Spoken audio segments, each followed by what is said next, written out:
നിലമ്പൂരിൽ PV അൻവറിനെ അനുനയിപ്പിക്കാനുള്ള കോൺഗ്രസ് ശ്രമം പരാജയമെന്ന് സൂചന. അൻവറിന്റെ നേതൃത്വത്തിലുള്ള തൃണമൂൽ കോൺഗ്രസിനെ ഘടകകക്ഷിയാക്കാമെന്ന് കോൺഗ്രസ് നേതാക്കൾ അറിയിച്ചെങ്കിലും അംഗീകരിക്കാനാകില്ലെന്ന് അൻവർ നിലപാടെടുത്തതോടെ നേതൃത്വം പ്രതിസന്ധിയിലായി. പൂർണ്ണ ഘടകകക്ഷിയാക്കി ഔദ്യോഗിക പ്രഖ്യാപനം നടത്തണമെന്നാണ് PV അൻവർ മുന്നോട്ട് വെച്ചത്.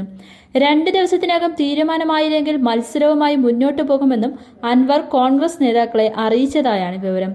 Kozhikode DCC president Praveen Kumar, KPCC general secretary Jayant, CMP നേതാവ് വിജയകൃഷ്ണൻ ഉൾപ്പെടെയുള്ളവരുടെ സംഘമാണ് ഇന്ന് നിലമ്പൂരിലെത്തി അൻവറുമായി കൂടിക്കാഴ്ച നടത്തിയത്.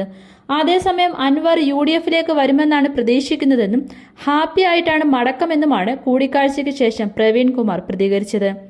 ആര്യടൻ ഷൗക്കത്ത് വിജയിക്കും, അൻവർ UDFിനൊപ്പം ഉണ്ടാകുമെന്നാണ് പ്രതീക്ഷ. തീരുമാനമെടുക്കേണ്ടത് UDFും അൻവറുമാണ്.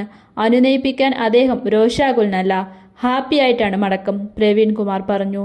കോൺഗ്രസിൽ നിന്നും ഉത്തരവാദിത്തപ്പെട്ടവരാരും തന്നെ വിളിച്ചില്ലെന്ന് അൻവർ ഇന്ന് രാവിലെ പരിഭവം അറിയിച്ചിരുന്നു.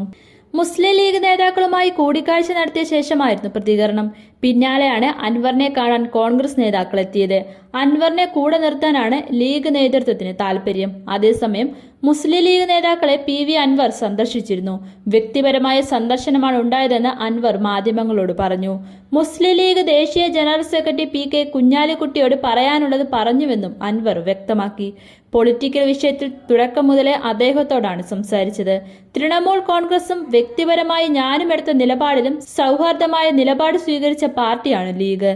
ഇപ്പോഴുണ്ടായ ബുദ്ധിമുട്ടുകൾ അദ്ദേഹത്തോട് പറയുകയെന്നത് ധാർമ്മിക ഉത്തരവാദിത്തമാണ് എന്നും അൻവർ പറഞ്ഞു.